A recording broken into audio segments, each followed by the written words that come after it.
Okay. Okay, good evening, everyone. सर्वांना प्रभू येशूच्या नावामध्ये नमस्कार. Sorry for delay in starting. आणि थोडासा आज विलंब होत आहे, उशीर होत आहे, त्याबद्दल आम्ही दिलगिरी व्यक्त करतो. But we are continuing in the pastoral epistles. आणि संत पावलानं लिहिलेली जी पाळकीय पत्रे आहेत त्यांचा अभ्यास आपण पुढं चालू ठेवणार आहोत. And we are going to look into 2 Timothy chapters 2, 3, and 4 today. दुसरे तिमोथी दुसरा, तिसरा आणि चौथा अध्याय आज आपण पाहणार आहोत. Remember, Paul is writing to Timothy to encourage him. आणि लक्षात असू द्या की संत पाऊल तिमोथ्याला उत्तेजन देण्यासाठी या पत्रांचं लेखन करत आहे. And to show him how to be a good leader in the church. आणि मंडळीमध्ये एक चांगला पुढारी किंवा चांगला नेता कशा प्रकारे बनायचं हे संत पाऊल तिमोथ्याला सांगत आहे. If we start with chapter 3, verse 17, दुसरे तिमोथी तिसरा अध्याय 17व्या वचनापासून आपण सुरू करू. it talks about the man of God may be perfect. यामध्ये सांगितलेलं आहे की देवाचा भक्त हा पूर्ण असला पाहिजे. And we're going to look at what it takes to be a man of God. आणि मग पूर्ण बनण्यासाठी देवाच्या माणसाला किंवा देवाच्या भक्ताला काय काय करायला पाहिजे ह्याकडे आता आपण लक्ष देऊया. We're looking at now what it means to be a man of God. आणि देवाचा माणूस, देवाचा भक्त बनण्यासाठी कोणत्या गोष्टी आवश्यक आहेत हे आपण पाहणार आहोत. So back into chapter 2 and verse 1, आता दुसऱ्या अध्यायाच्या पहिल्या वचनापासून आपण सुरुवात करू. a man of God must be strong in the grace that is in Jesus Christ. आणि देवाचा भक्त हा देवाच्या कृपेमध्ये बलवान असला पाहिजे. Not strong in himself, but strong in the grace that is in Christ. हा, स्वतःमध्ये स्वतःच्या सामर्थ्यात त्यानं बलवान असता कामा नये, तर देवाच्या कृपेमध्ये त्यानं बलवान किंवा सामर्थ्यशाली असलं पाहिजे. We receive grace when we are saved. आमचं तारण होतं त्यावेळेला आम्हाला देवाची कृपा प्राप्त होते. But we must also grow strong in the grace of Christ. पण त्या कृपेमध्ये आम्ही वाढलं पाहिजे, बलवान होत गेलं पाहिजे. In verse 3, we see another characteristic of a man of God. आणि देवाच्या माणसाचं दुसरं एक स्वभाव वैशिष्ट्य या तिसऱ्या वचनामध्ये आम्हाला पाहायला मिळतं. That is, he is a good soldier of Jesus Christ. आणि प्रभू येशू ख्रिस्ताचा चांगला शिपाई त्याला बनायचा आहे. And he must endure tough times. आणि त्यासाठी त्यानं दुःख सोसण्याची आवश्यकता आहे. You know that a soldier is one who obeys commands.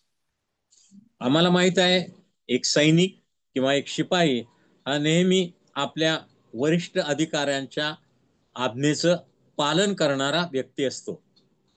He is under authority of the captain of the army. आणि सैनिकांमध्ये त्याचे जे वरिष्ठ अधिकारी किंवा कॅप्टन आहेत त्यांच्या आज्ञेचं पालन करण्याची जबाबदारी सैनिकावर असते. And Jesus Christ is our captain. आणि प्रभू येशू ख्रिस्त हा आमचा कॅप्टन आहे. And we must listen to him and obey his commands. आणि आम्ही त्याचं ऐकलं पाहिजे आणि आम्ही त्याच्या आज्ञांचं पालन करायला पाहिजे. A man of God is also someone who knows how to suffer. आता देवाचा भक्त किंवा देवाचा मनुष्य हा असा व्यक्ती असला पाहिजे की ख्रिस्तासाठी दुःख सहन करण्याची त्याची तयारी पाहिजे.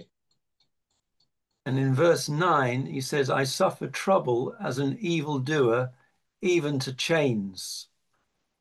आणि 9व्या वचनामध्ये तो म्हणतो आहे, या सुवार्तेमुळे मी दुष्कर्म करणाऱ्यासारखा बेड्यांचे देखील दुःख सोसित आहे, तरी देवाच्या वचनाला बेडी पडलेली नाही. Paul was suffering for the gospel. आणि संत पौल सुवार्तेसाठी दुःख भोगत आहे.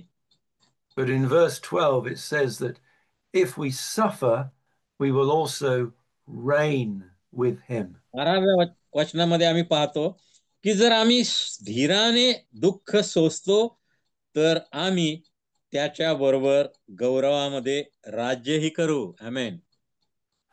The man of God also knows how to be a student. आणि देवाच्या भक्ताला एक विद्यार्थी देखील बनायला हवं. See verse 15, it says, study to show yourself approved by God. आणि 15व्या वचनामध्ये आम्ही पाहतो की देवाच्या पसंतीस उतरलेला काम करी, असा स्वतःला सादर करण्यास होईल तितके प्रयत्न कर. We are to read the Bible, study the Bible. आम्ही वचन वाचलं पाहिजे, आम्ही वचनाचा सविस्तर अभ्यास केला पाहिजे.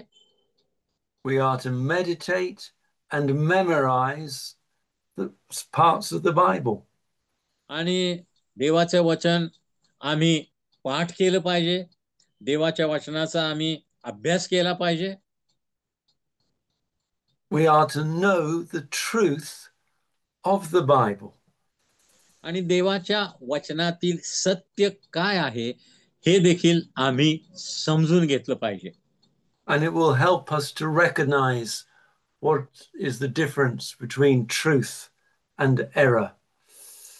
आणि त्याद्वारेच आम्हाला समजून येईल की सत्य आणि असत्य किंवा चुकीच्या गोष्टी यामध्ये काय फरक आहे. Because there were some who were teaching error. काय काय गोष्टी मंडळीमध्ये चुकीच्या गोष्टी शिकवत होते. You see two men in verse 17 called Hymenaeus and Philetus. आणि 17व्या वचनामध्ये ही दोन लोक आम्हाला दिसतात, हुमनाय आणि फिलेत. हे मंडळ्यांमध्ये चुकीचं शिक्षण लोकांना, विश्वासणाऱ्यांना देत होते. And it says that their word eats into the church like a cancer. आणि 17व्या वचनामध्ये आम्ही पाहतो की त्यांचे शिक्षण किंवा त्यांचे शब्द हे मंडळीमध्ये कॅन्सर प्रमाणे किंवा काळपुळीप्रमाणे लोकांना खात होते किंवा लोकांना गिळंकृत करत होते. And you know that cancer brings death. आणि आपल्याला माहित आहे की कॅन्सर हा आजार शेवटी कशाला आणतो? मरणाला किंवा मृत्यूला आणतो. त्याप्रमाणे पवित्र शास्त्राचं चुकीचं शिक्षण लोकांना मृत्यूकडे घेऊन जातं. But the word of God brings life. पण देवाचं वचन आमच्या जीवनामध्ये जीवन आणि आशीर्वाद घेऊन येतं. Therefore, study the word of God. आणि म्हणून आम्ही नेहमी देवाच्या वचनाचा अभ्यास केला पाहिजे. Another characteristic of a man of God is found in verse 21. 21व्या वचनामध्ये देवाच्या भक्ताचा, देवाच्या माणसाचा दुसरा स्वभाव आम्हाला आढळून येतो. He is like a vessel that is sanctified. आणि हा देवाचा व्यक्ती, देवाचा सेवक एखाद्या पात्राप्रमाणे आहे, जे पात्र शुद्ध आहे आणि पवित्र आहे. He does not waste his time on foolish things. आणि मूर्खपणाच्या गोष्टींमध्ये हा व्यक्ती स्वतःचा वेळ वाया घालवत नाही. He is ready, he is awake, always to do the master's work. आणि तो प्रत्येक कामामध्ये प्रत्येक चांगल्या गोष्टी करण्यासाठी स्वामीला आवडेल, स्वामीची इच्छा असेल त्या सर्व गोष्टी करण्यासाठी नेहमी तयार असतो. We waste our time on foolish things, we will not be ready for the work of the master. आणि जर आम्ही चुकीच्या गोष्टींमध्ये आमचा वेळ वाया घालवत असो तर आम्ही आमच्या धन्याच्या उपयोगी पडणारे असू शकत नाही. In verse 24, we read also that the man of God is to be a servant of the Lord. आणि 24व्या वचनामध्ये आम्ही वाचतो की देवाचा सेवक हा नेहमी हा देवाचा नम्र सेवक, सहनशील सेवक असला पाहिजे. The man of God knows how to serve others. आणि देवाच्या सेवकानं इतरांची सेवा करण्यामध्ये तत्पर असलं पाहिजे. He is not waiting for people to serve him. He is active in serving others. इतरांनी आपली सेवा करावी अशी इच्छा न बाळगता स्वतः त्यानं इतरांची सेवा करण्यासाठी पुढाकार घेतला पाहिजे. And it tells us that a servant must not be angry, but gentle, able to teach, and patient.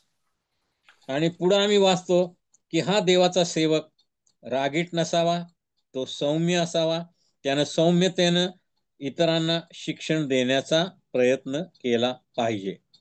So these are different characteristics of a man of God. आणि देवाचा माणूस किंवा देवाचा भक्त याची ही वेगवेगळी स्वभाव वैशिष्ट्य आम्हाला तिमोथेच्या पत्रामध्ये पाहायला मिळतात. And we must be strong in all of these things. आणि या सर्व गोष्टींमध्ये आम्ही बलवान असलं पाहिजे.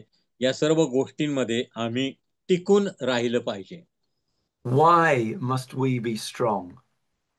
आणि आम्ही का बलवान असलं पाहिजे?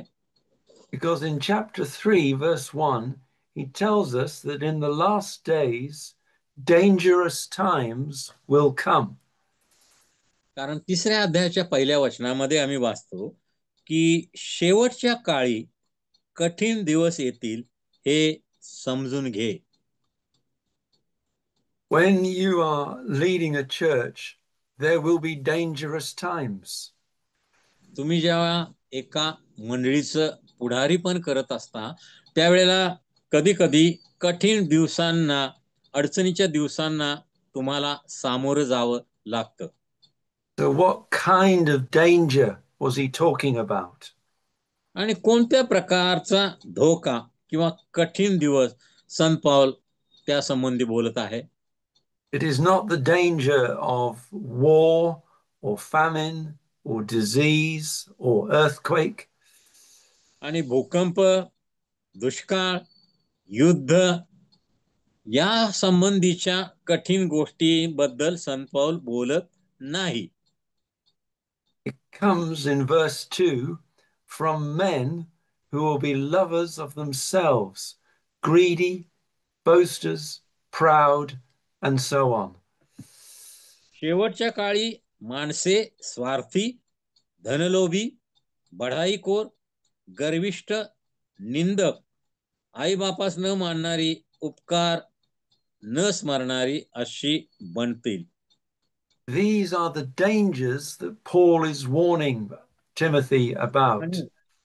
संत पौल याच धोक्यासंबंधी किंवा याच कठीण दिवसासंबंधी तिमोथेला बोध करत आहे.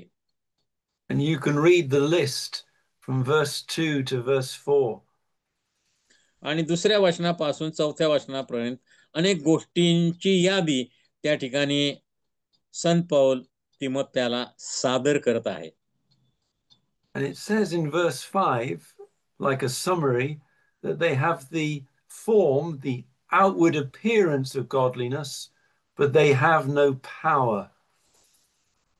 आणि 5व्या वचनामध्ये या सर्व गोष्टींचा सारांश संत पौल काय करत आहे की अनेक लोक शेवटच्या काळी सुभक्तीचे केवळ बाह्य रूप दाखवून तिचे सामर्थ्य नाकारणारी अशी ती होतील.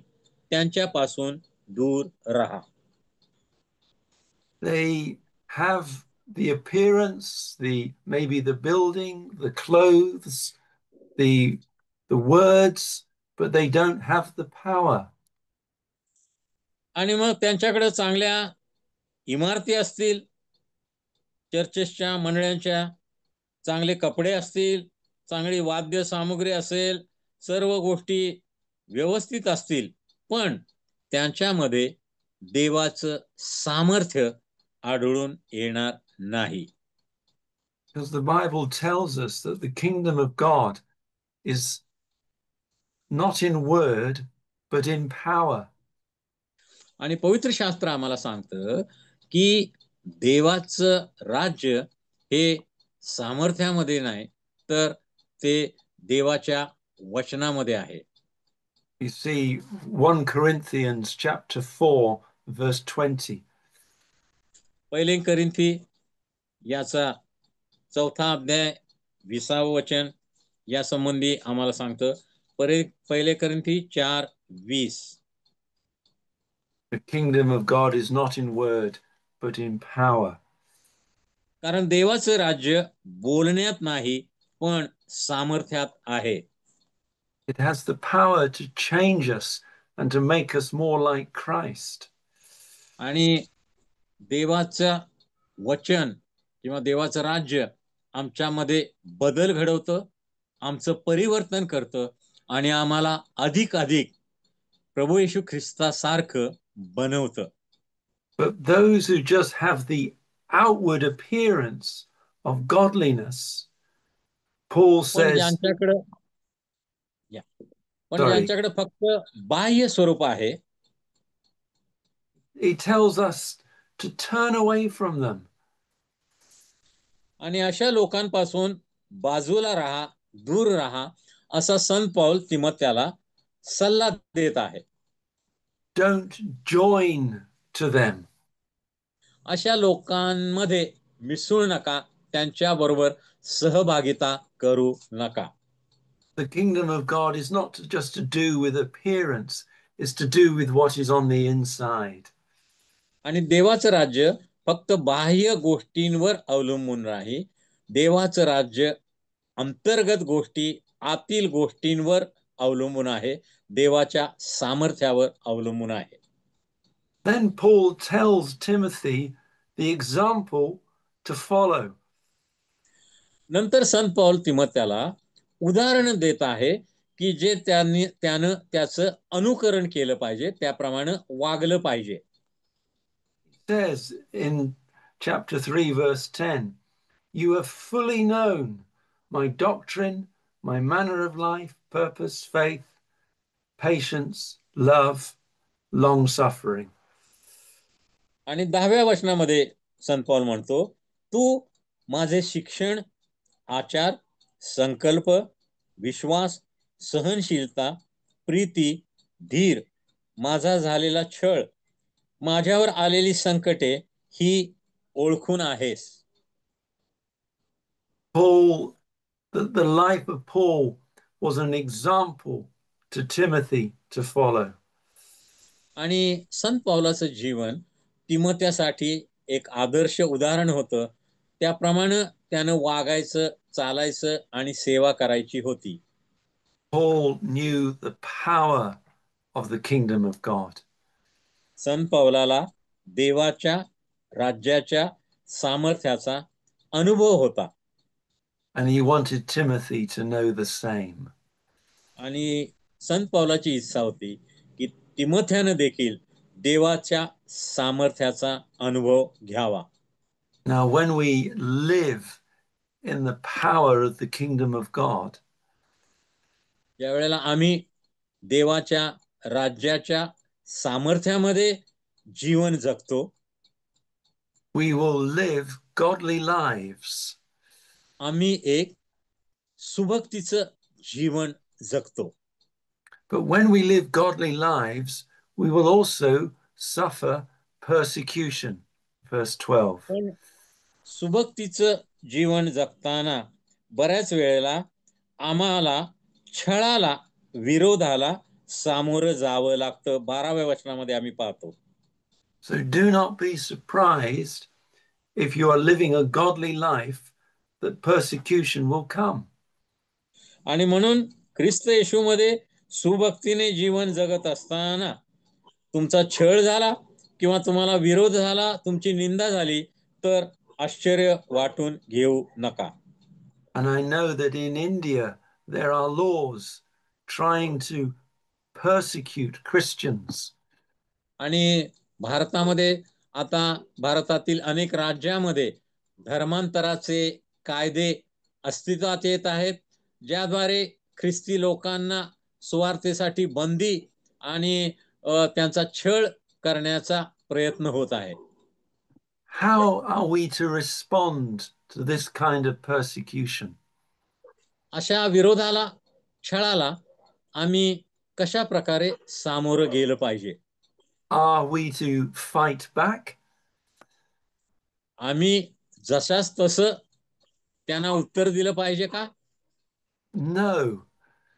We are to live godly in Christ Jesus. नाही. आम्ही त्यांच्या पद्धतीनं त्यांना उत्तर न देता आम्ही ख्रिस्ताच्या स्वभावासारखं सुभक्तीचं जीवन जगलं पाहिजे. We are to live godly in Christ Jesus by the power of God. आणि देवाच्या सामर्थ्यानंच आम्ही ख्रिस्तासारखं सुभक्तीचं जीवन जगू शकतो. And to be strong in the grace of Jesus Christ. आणि प्रभू येशूच्या कृपेमध्ये आम्ही बलवान होत वाढत जाऊ शकतो. And the grace of Jesus Christ is a very, very large thing. आणि प्रभू येशूची कृपा ही खरोखरच एक महान आणि विस्तृत अशी गोष्ट आहे. We can all receive more of his grace. आणि आम्हा प्रत्येकाला अधिक आणि अधिक प्रभू येशूची कृपा प्राप्त होत जाते. And one of the ways that we can grow in Christ is to continue in the things which we have learned. Verse 14. आणि 14व्या वचनामध्ये आम्ही वाचतो, तर ज्या गोष्टी शिकलास व ज्याविषयी तुझी खात्री झाली आहे त्या धरून राहा, म्हणजे त्यामध्ये टिकून राहा, त्या करणं चालू ठेव. आमेन. Now Timothy had a good advantage. आता तिमोथेला एक चांगली संधी होती. Because in verse 15 it says that he learnt the scriptures from a child. आणि 15व्या वचनामध्ये आम्ही पाहतो की तिमोथेय लहान असल्यापासून, बालपणापासून आपल्या आईकडून आणि आपल्या आजीकडून पवित्र शास्त्र शिकला होता. वचनाचं शिक्षण त्याला मिळालं होतं.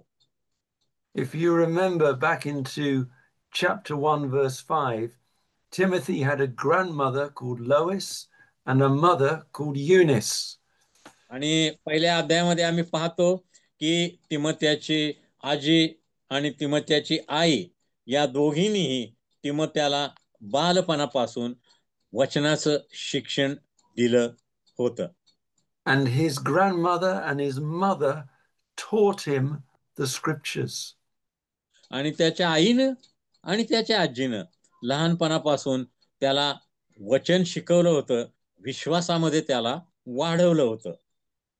This is the university of a godly family. आणि एक देवभीरू कुटुंब प्रभू येशू ख्रिस्ताचं किंवा देवाच्या राज्याचं विद्यापीठ कसं काय बनू शकतं याचं हे उत्तम उदाहरण आहे. If you have a child or a grandchild, teach them the Bible from an early age. आणि तुमच्याकडं घरी जर लेकरू आहे किंवा तुमचे नातवंड आहेत तर बालपणापासूनच त्यांना देवाच्या वचनाचं शिक्षण द्या. Because when we know the scriptures, they will make us wise to salvation. जर आम्ही देवाचं वचन माहिती करून घेतलं तर देवाचं वचन आम्हाला देवाच्या तारणाप्रत घेऊन जाण्यासाठी सामर्थ्यशील आहे. And it tells us that the scriptures bring life. देवाचं वचन आमच्या जीवनामध्ये जीवन घेऊन येतं, सामर्थ्य घेऊन येतं.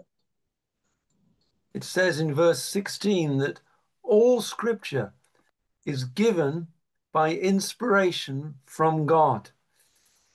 16व्या वचनामध्ये आम्ही वाचतो की प्रत्येक देवाचं वचन हे देवाच्या मुखातून त्याच्या श्वासाद्वारे आलेलं आहे. That means the word of God was breathed by the breath of God.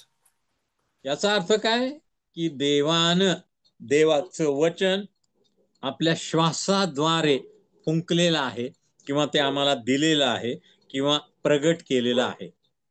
And when God speaks to us, he breathes his life into us. म्हणून ज्या वेळेला देव बोलतो त्यावेळेला आपल्या श्वासाद्वारे जणू काय देवाचं जीवन त्याच्या वचनाद्वारे आम्हाला प्राप्त होते. So continue reading the Bible and let God speak to us. आणि म्हणून आम्ही देवाचं वचन वाचणं चालू ठेवलं पाहिजे आणि देवाच्या वचनाच्या संगतीत राहिलं पाहिजे. So that we may be men of God, men and women of God, perfect for every good work. यासाठी की आम्ही देवाच्या चांगल्या कामासाठी, देवाच्या राज्यासाठी एक स्त्री आणि पुरुष सेवक आणि सेविका बनून सज्ज व्हावं. So we come into chapter 4. आता आपण 4थ्या अध्यायाकडे आलेलो आहोत. He tells Timothy to preach the word in season and out of season. आणि या अध्यायामध्ये संत पौल तिमोथेला वेळी आणि अवेळी देवाच्या वचनाचं शिक्षण द्यायला सांगत आहे. So preach the word when times are good, but also when times are difficult. आणि चांगल्या वेळी सुवेळी देवाचं वचन सांगा आणि अडचणीच्या वेळी, संकटाच्या वेळी, परीक्षेच्या वेळी देखील देवाच्या वचनाची घोषणा करा असं तो तिमोथेला सांगत आहे. Because in verse 3 and 4, Paul gives Timothy another warning. कारण 3ऱ्या आणि 4थ्या वचनामध्ये संत पौल आणखीन एक धोक्याची सूचना तिमोथेला देत आहे. Because he says that the time will come when they will not endure sound or solid teaching. आणि कारण ते सुशिक्षण ऐकून घेणार नाहीत. They will run away from the truth. ते सत्यापासून मागं फिरतील. And they will run after teachers who promise much but give nothing. आणि जे कल्पित कहाण्यांकडे वळतील, जे खोटे शिक्षक मंडळीला शिकवतील. An example of this is the prosperity doctrine. आणि त्याचं उत्तम उदाहरण म्हणजे भरभराटीचं जे शिक्षण आजकाल अनेक टीव्हीवर, मोबाईलवर, इंटरनेटवर प्रसारित करण्यात येत आहे. People run after these things. आणि अनेक लोक या भरभराटीच्या शिक्षणाच्या मागे धावताना आम्हाला दिसतात. And they think they're going to get rich, but they just end up spending more and more money on these people. आणि त्यांना वाटतं की हे शिक्षण जर आपण आत्मसात केलं तर आपण जगामध्ये खूप श्रीमंत बनू. त्यासाठी ते या शिक्षणाच्यासाठी खूप पैसे देखील मोजायला तयार असतात. So don't run after these things, but preach the word. अशा गोष्टींच्या मागे लागू नको, तर देवाचं वचन सत्य आणि नीटपणे सांग, शिकव असा बोध पाऊल तिमोथ्याला करत आहे. Verse 5, continue to be watchful, endure afflictions, do the work of an evangelist, make full proof of your ministry. 5व्या वचनामध्ये आम्ही वाचतो, तू तर सर्व गोष्टींविषयी सावध ऐस, दुःखे सोस, स्वार्थिकाचे काम कर, तुला सोपविलेली सेवा पूर्ण कर. In verse 6, Paul says that his time to die is very close. 6व्या वचनामध्ये संत पौल स्वतःच्या मृत्यूचं भविष्य करत आहे. तो म्हणत आहे, माझा प्रयाण काळ जवळ आला आहे. But this is what he said at the end of his life. आपल्या आयुष्याच्या शेवटी संत पौलाला हीच साक्ष जणू काय द्यायची आहे. Verse 7, I have fought a good fight. I have finished the race. I have kept the faith. 7व्या वचनामध्ये संत पौल म्हणतो, जे सुयुद्ध ते मी केले आहे, धाव संपवली आहे, विश्वास राखला आहे. In other words, he did not give up. He did not turn back. याचा अर्थ सर्व परिस्थितीमध्ये संत पौल टिकून राहिला, तो मागे गेला नाही, तो निराश झाला नाही. He could have gone back into being a Jew or a Pharisee, but he did not. आणि एक परुषी धर्मशास्त्राचा शिक्षक म्हणून किंवा एक यहुदी म्हणून संत पौल चांगल्या प्रकारे जीवन जगू शकला असता. He kept on in a straight way to the end. पण प्रभू येशूचा विश्वासू सेवक म्हणून संत पौल शेवटपर्यंत त्या धावेवर, त्या विश्वासामध्ये टिकून राहिला, धावत राहिला. He was fit for the kingdom of God. आणि देवाच्या राज्यासाठी तो उपयुक्त असा बनला. If you look in the Gospel of Luke, chapter 9. आणि लूक वर्तमान याचा जर 9वा अध्याय आपण पाहिला, This is what Jesus said. प्रभू येशू त्या ठिकाणी म्हणतो, but it can apply to the life of Paul. प्रभू येशूच्या जीवनामध्ये साठी आहे, पण संत पौलाच्या जीवनालाही त्याचं लागूकरण आपण करू शकतो. Chapter 9, verse 62, Jesus said, no man, having put his hand to the plow and looking back, is fit for the kingdom of God. 9वा अध्याय 62वा वचन, येशूने त्याला म्हटले, जो कोणी नांगराला हात घातल्यावर मागे पाहतो, तो देवाच्या राज्याच्या उपयोगी नाही. Paul did not look back. सेवेमध्ये संत पौलानं कधीही मागे वळून बघितलं नाही. And because he did not look back, in chapter 4, verse 8 of 2 Timothy, he said, there is laid up for me a crown of righteousness. आणि म्हणून 4व्या अध्यायामध्ये संत पौल म्हणतो की मी विश्वासामध्ये, सेवेमध्ये कधीही मागे गेलो नाही, म्हणून माझ्यासाठी देवानं नीतिमत्वाचा मुकुट ठेवलेला आहे. आमेन. He was nearly at the end and he was going to receive the prize.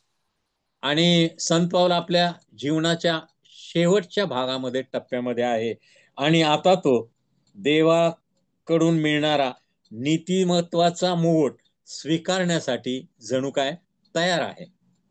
With Paul there was no regret and no doubt. संत पौलाला कोणत्याही प्रकारचा संशय नाही, शंका नाही, आणि कोणत्याही प्रकारचा खेद किंवा दुःख नाही. Neither was he afraid.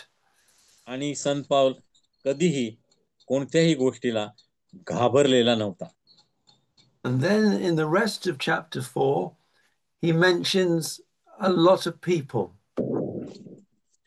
आणि 4थ्या वचनाच्या शेवटच्या भागामध्ये संत पौलानं अनेक व्यक्तींची आठवण केलेली आहे. And some are good examples, some are not good examples. आणि अनेक व्यक्तींमध्ये काही व्यक्ती चांगल्या स्वभावाच्या आहेत आणि काही व्यक्ती वाईट स्वभावाच्या देखील आहेत. In verse 10, we have a man called Demas who has forsaken Paul and loved this present world. आता 10व्या वचनामध्ये देमास नावाचा एक व्यक्ती आहे. तो संत पावलाला सोडून जगिक गोष्टींमध्ये गुंतण्यासाठी गेला असं संत पाऊल म्हणतो. Demas looked back. देमासनं जणू काय मागं पाहिलं आणि जग आणि जगिक गोष्टी त्याला प्रिय वाटल्यामुळे सेवा सोडून, देवाला सोडून तो जगामध्ये परत फिरला. In verse 11, we have two good examples. 11व्या वचनामध्ये 2 चांगली उदाहरणं संत पाऊल आम्हाला देतो. He says that Luke is still with him and Mark is profitable for the ministry. आणि लूक माझ्याजवळ आहे आणि मार्क हा सेवेसाठी मला उपयोगी आहे असं संत पाऊल म्हणतो. And then in verse 14, we read about an enemy of the gospel. 14व्या अध्यायामध्ये सुवार्तेचा एक शत्रू त्या ठिकाणी आम्हाला आढळतो.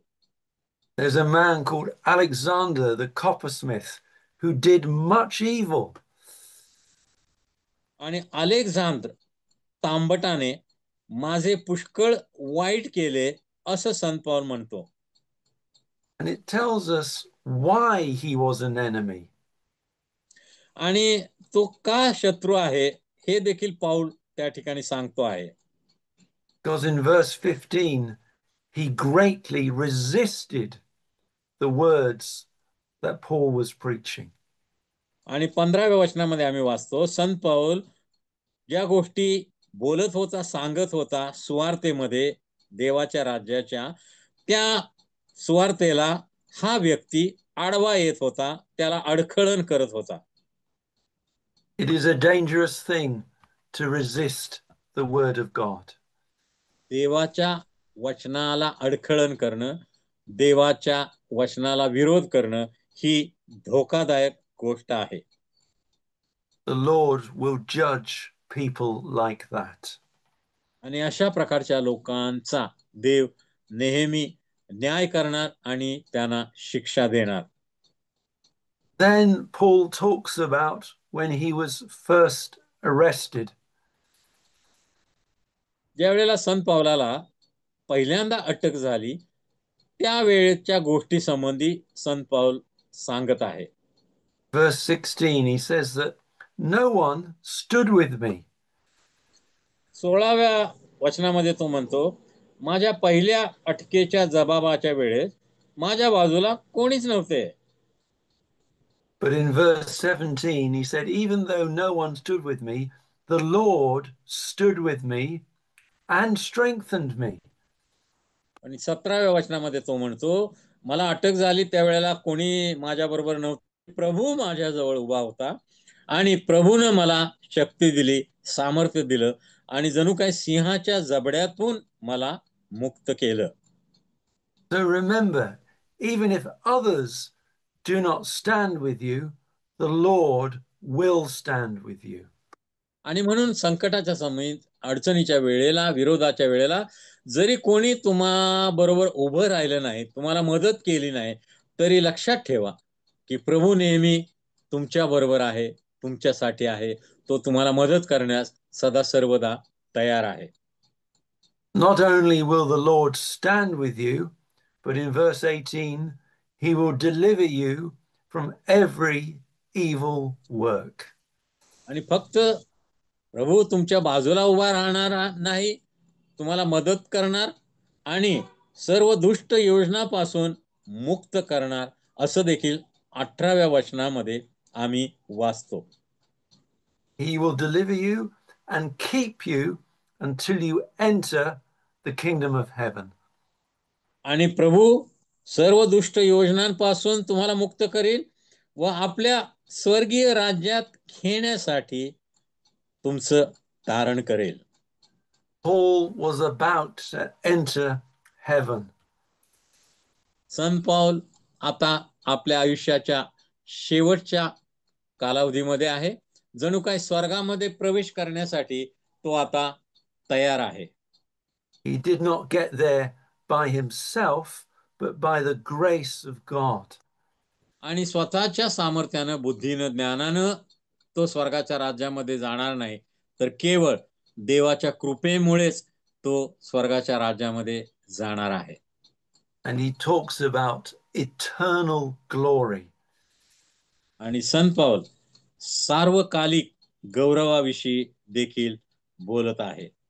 And Paul is getting excited because he knows he will soon be in the glory of God.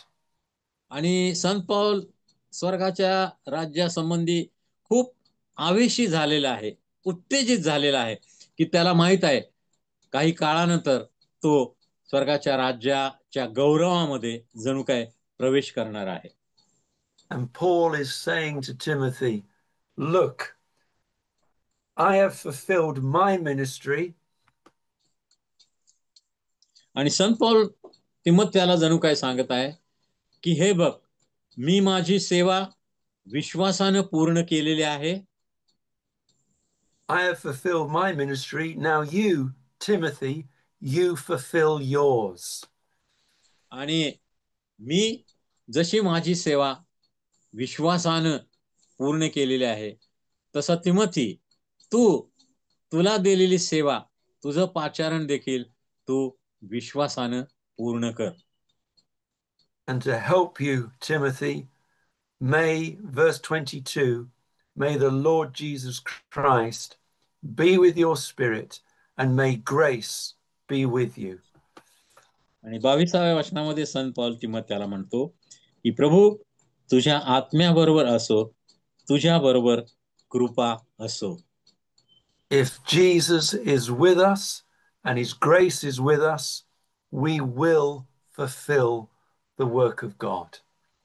आणि जर प्रभू येशू आमच्या सोबत आहे आणि प्रभू येशूची कृपा आमच्या बरोबर आहे, तर आम्हा प्रत्येकाच्या जीवनामध्ये असलेलं देवाचं पाचारण, देवाची सेवा आम्ही निश्चितपणे विश्वासानं पूर्ण करू शकू.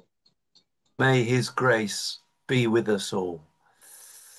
त्याची कृपा सदैव आम्हा सर्वांबरोबर असो. Amen. आमेन. Let's pray. आपण प्रार्थना करू. Father, thank you for speaking to us. देव पित्या, तुझ्या वचनाद्वारे आज तू आमची भेट घेतलीस, याबद्दल धन्यवाद. Thank you that you stand with us. आमच्या बरोबर तू उभा राहिलास, त्याबद्दल आम्ही तुझे आभार मानतो. And you strengthen us even in difficult times. आणि अडचणीच्या कठीण समयामध्ये देखील तू आम्हाला सामर्थ्य देतो, याबद्दल आम्ही तुझी उपकार स्तुती करतो. Give more of your grace to every Christian brother and sister in India. भारतामधील प्रत्येक ख्रिस्ती बहीण भावाला तुझी विपुल कृपा प्राप्त होऊ दे. Build your church. तुझ्या मंडळीची बांधणी कर प्रभू. And help us to see the glory of God. आणि देवाचं गौरव पाहण्याची आम्हा प्रत्येकाला संधी दे. In Jesus' name we pray. Amen. येशूच्या नावामध्ये प्रार्थना केली म्हणून ऐकते त्या. Amen. Amen. Amen. Thank you, Brother Dongrave. Thank you very much. Thank you, Pastor. What is the homework for students? Oh, the homework. Let them look at the characteristics of a man of God from chapter 2. विद्यार्थ्यांसाठी गृहपाठ आहे 2 तिमोथीचा 2रा अध्याय. 2 तिमोथी 2रा अध्याय चांगल्या सेवकाची चांगल्या देवाच्या भक्तांची त्या ठिकाणी स्वभाव वैशिष्ट्य दिलेले आहेत. 2 तिमोथीचा 2रा अध्याय विद्यार्थ्यांनी बारकाईने अभ्यास करायचा आहे आणि त्यातून देवाच्या चांगल्या सेवकाची स्वभाव वैशिष्ट्य यादी लिहून काढायची आहे. आमेन.